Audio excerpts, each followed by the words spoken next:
Bu adam kableder günahkerleri hem yer onlarlan.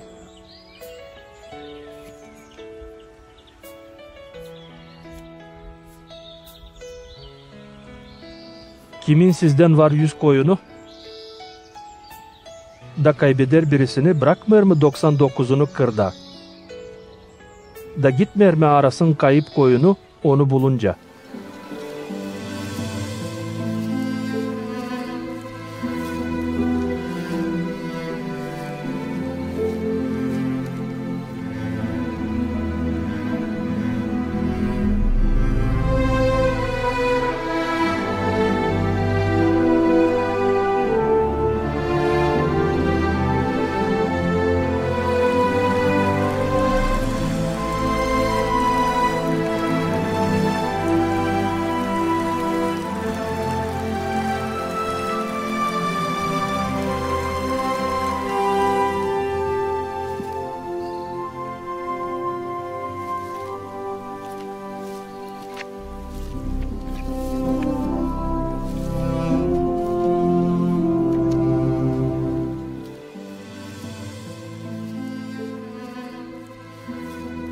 Bulduktan sonra sevinmekle alır onu sırtına.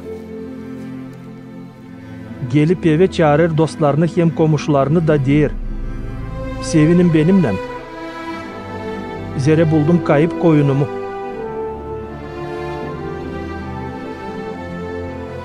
Hep öyle derim size. Gökte daha büyük sevinmek olur bir günahkar için. Kim pişman olur günahlarından. Ne kadar 99 doğru adam için. Angıların yok zorları pişmanlık için.